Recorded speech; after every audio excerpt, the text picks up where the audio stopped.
இப்படி ஒரு டேஸ்டியான ரசகுல்லா கண்டிப்பாக நீங்கள் சாப்பிட்ருக்கவே மாட்டீங்க. கண்டிப்பாக ஒரு தடவையாச்சும் இதை போல் வீட்டில் உள்ளவங்களுக்கு செஞ்சு கொடுத்து பாருங்கள். ரொம்ப ஹாப்பியாக சாப்பிடுவாங்க. அவ்வளோ டேஸ்ட்டாக இருக்கும். கொஞ்ச நேரம் ஸ்பெண்ட் பண்ணாலே போதும், வாயில் வச்ச உடனே கரையிற மாதிரி அருமையான ரெசிபி நாம் வீட்லேயே ரெடி பண்ணிக்கலாம். கடைகளில் வாங்கி சாப்பிட்றத விட வீட்லேயே, அதுவும் நம்ம கையாலே செஞ்சு சாப்பிட்ற டேஸ்ட்டே தனிதாங்க.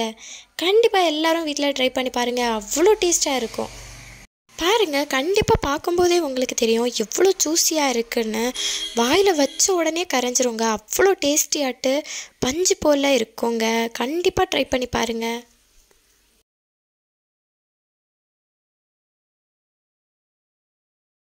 எவ்வளோ ஜூஸியாக இருக்குன்னு நீங்களே பாருங்கள். இந்த ரெசிபி ரெடி பண்ணுறதுக்கு முதல்ல ஸ்டவ்வை ஆன் பண்ணிக்கோங்க. அதில் ஒரு கடாயை வச்சுக்கோங்க. கடாயில் ஒரு 1/4 கப் அளவில் தண்ணி ஆட் பண்ணிக்கோங்க.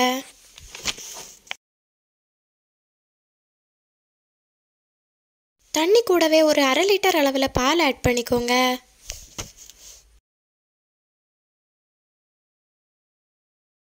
அரை லிட்டர் பாலுக்கு ஒரு அரை எலுமிச்சம்பழம் அளவில் எடுத்துக்கோங்க. அதில் கொஞ்சமாக தண்ணி ஆட் பண்ணிக்கோங்க. பால் லைட்டாக கொதி வந்ததும் பிழிஞ்சு வச்சிருக்கிற எலுமிச்சையை அதில் அப்படியே சேர்த்துக்கோங்க. பால் தெரிஞ்சு வரதை பார்த்தீங்களா? இந்த அளவில் பால் தெரியணும். அடுப்பு தீயை மீடியமில் வச்சுக்கோங்க, இல்லைன்னா அடிப்பிடிக்க கூட வாய்ப்பு இருக்குது. பால் நல்லா திரிஞ்சு பச்சை கலரில் இருக்கும் மேலே இருக்கிற தண்ணி. பார்த்தீங்களா? இப்போது பன்னீர் தனியாக தண்ணி தனியாக வந்துடுச்சு. இதுதான் சரியான பக்குவம்.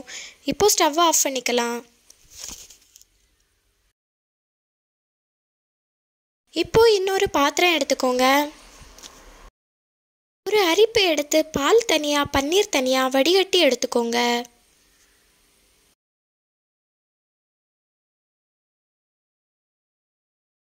இதை போல் பன்னீரை தனியாக எடுத்து நல்லா வாஷ் பண்ணி எடுத்துக்கோங்க. கண்டிப்பாக நல்லா வாஷ் பண்ணி எடுத்துக்கோங்க, இல்லைனா எலுமிச்சை வாசனை போகாது. அதனால் நல்லா வாஷ் பண்ணி எடுத்துக்கோங்க.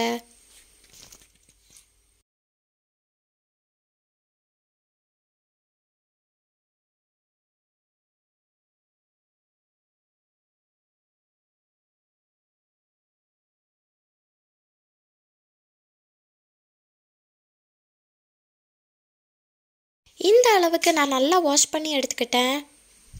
இப்போது இதை ஒரு நல்ல க்ளீனான கிளாத் எடுத்து அதில் எக்ஸஸாக இருக்கிற தண்ணியை ரிமூவ் பண்ணிக்கோங்க. கண்டிப்பாக கொஞ்சமும் தண்ணி இருக்கக்கூடாது. அப்படி தண்ணி இருந்தால் ரசகுல்லாஸ் கல் மாதிரி வரும். கண்டிப்பாக எக்ஸஸாக இருக்கிற வாட்டர்ஸை எல்லாம் ரிமூவ் பண்ணிக்கோங்க. இப்போது ஒரு பாத்திரம் எடுத்து நாம் ரெடி பண்ணி வச்சுருக்கிற பன்னீரை ஒரு 2 மணி நேரம் அப்படியே வச்சுக்கோங்க. கண்டிப்பாக ஒரு 2 மணி நேரம் அப்படியே வச்சுக்கோங்க. நம்ம பால் தெரிஞ்ச தண்ணியை கண்டிப்பாக வேஸ்ட் ஆக்க வேணாம். இந்த தண்ணி உடம்புக்கு ரொம்ப ஆரோக்கியம். அதனால் இந்த தண்ணியை குழம்பு ஏதாச்சும் ரெடி பண்ணும்போது அதில் ஆட் பண்ணிக்கோங்க. இப்போது 2 மணி நேரம் ஆகிடுச்சு.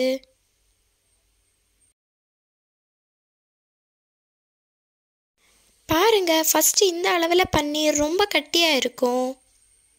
இனி இதை பிசைஞ்சு முடிஞ்சதும் ரொம்ப சாஃப்ட் ஆகும். அதுவரை கைவிடாமல் நல்லா பிசைஞ்சு விட்டுக்கணும். கண்டிப்பாக இந்த ஸ்டெப்பை மட்டும் ஸ்கிப் பண்ணிடாதீங்க. நாம் எவ்வளோ பிசைகிறோமோ அவ்வளோ சாஃப்டான ரசகுல்லா நமக்கு கிடைக்கும். ஸோ இந்த ஸ்டெப்பை கண்டிப்பாக ஸ்கிப் பண்ணிடாதீங்க. நல்லா அழுத்தம் கொடுத்து ஒரு 15லேருந்து 20 நிமிஷம் வரைக்கும் நல்லா பிசைஞ்சு எடுத்துக்கோங்க. இந்த மாதிரி நல்லா அழுத்தி அழுத்தி பிசைஞ்சு எடுத்துக்கோங்க.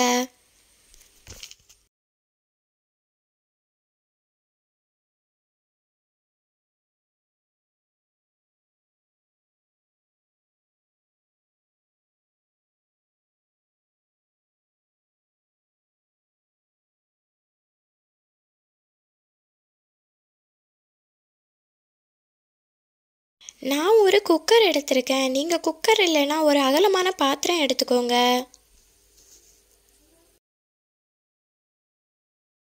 நான் இதில் ஒரு 4 கப் அளவில் தண்ணி ஆட் பண்ணியிருக்கேன்.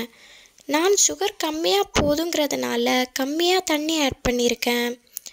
நீங்கள் நிறைய சுகர் சாப்பிடுவீங்கன்னா 8 கப் அளவில் தண்ணி ஆட் பண்ணிக்கோங்க. சுகரும் 2 கப்பு தான் ஆட் பண்ணியிருக்கேன். நீங்கள் 8 கப் தண்ணி ஆட் பண்ணினீங்கன்னா கண்டிப்பாக சுகர் 4 கப் ஆட் பண்ணிக்கோங்க. அப்போ தான் சரியான அளவாக இருக்கும்.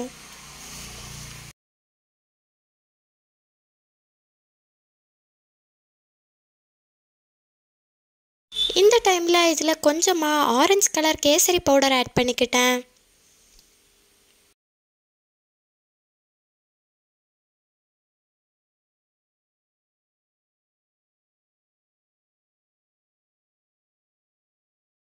இந்த அளவில் நல்லா பிசைஞ்சு விட்டுக்கோங்க. இந்த அளவில் பிசைஞ்சதுக்கப்புறமா பன்னீரை நல்லா உருட்டி எடுத்துக்கோங்க.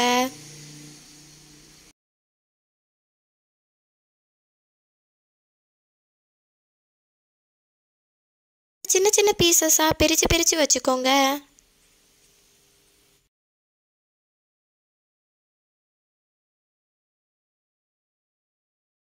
சின்ன உருண்டைகளாக உருட்டி எடுத்துக்கோங்க.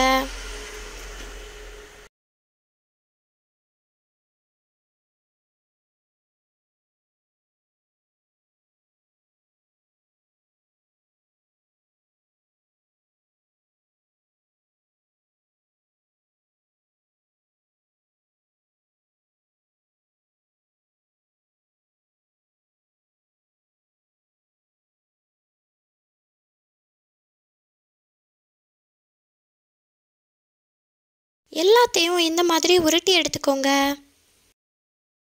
சீனி பாகுக்கு பதம் எதுவும் கிடையாது. ஆனால் நல்லா கொதித்ததுக்கப்புறமா இந்த அளவில் நல்லா கொதிச்சிருக்கணும். நல்லா கொதித்ததுக்கப்புறமா நாம் ரெடி பண்ணி வச்சுருக்க பன்னீரை ஒரு பீசஸாக ஆட் பண்ணிக்கணும். கண்டிப்பாக நல்லா கொதித்ததுக்கப்புறமா ஆட் பண்ணிக்கோங்க. கொதிக்கிறதுக்கு முன்னால் நீங்கள் ஆட் பண்ணிட்டீங்கன்னா எல்லாமே பொடிஞ்சிரும். கண்டிப்பாக நல்லா கொதித்ததுக்கப்புறமா ஆட் பண்ணிக்கோங்க.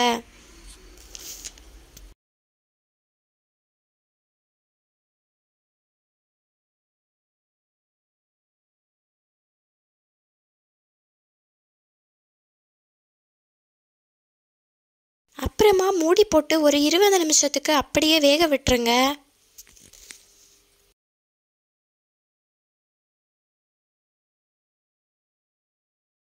இப்போ நாம் ரசகுல்லாஸ் ரெடி ஆயிடுச்சு. இப்போ ஒரு பாத்திரம் எடுத்துக்கோங்க.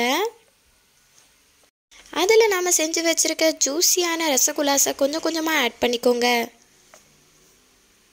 பாருங்க, பார்க்குறதுக்கே எவ்வளோ ஷைனிங்காக ஜூஸியாக அழகாக இருக்குது. டேஸ்ட்டும் அடிப்பொலியாக இருந்துச்சு. கண்டிப்பாக வீட்டில் எல்லோரும் ட்ரை பண்ணி பாருங்கள். அவ்வளோ அழகான ஒரு ரெசிபி நம்ம வீட்டிலையே ரெடி பண்ணிக்கலாம். சூப்பராக இருக்கும். கண்டிப்பாக எல்லோரும் ட்ரை பண்ணி பாருங்கள். நீங்கள் 8 கப் தண்ணி ஆட் பண்ணிங்கன்னா கண்டிப்பாக நாம் போட்ட ரசகுல்லாஸ் டபுள் மடங்கில் உப்பி வந்திருக்கும். நான் 4 கப்பு தண்ணி ஆட் பண்ணனால இப்படி வந்திருக்கு. கண்டிப்பாக நீங்கள் 8 கப் தண்ணி ஆட் பண்ணுங்கள். நாம் போட்ட சின்ன சின்ன ரவுண்ட் பீசஸை விட டபுள் மடங்கில் உப்பி வந்திருக்கும். இதுவே பார்க்குறதுக்கும் அவ்வளோ அழகாக இருந்துச்சு. டேஸ்ட்டும் ரொம்ப சூப்பராக இருந்துச்சு. கண்டிப்பாக எல்லோரும் வீட்டில் ட்ரை பண்ணி பாருங்கள்.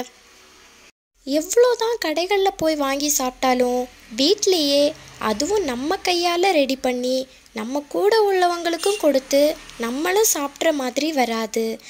அது மட்டும் இல்லாமல் நாம் வீட்டில் ரெடி பண்ணினா அளவுகளும் கடையில் கிடைக்கிற அளவுகளோட கூடுதலாக இருக்கும். கண்டிப்பாக எல்லாரும் இந்த ஜூஸியான ரசகுல்லாவை வீட்டிலையே ரெடி பண்ணி சாப்பிட்டு பாருங்கள். டேஸ்ட் எப்படி இருந்துச்சுன்னு கமெண்டில் ஷேர் பண்ணுங்கள்.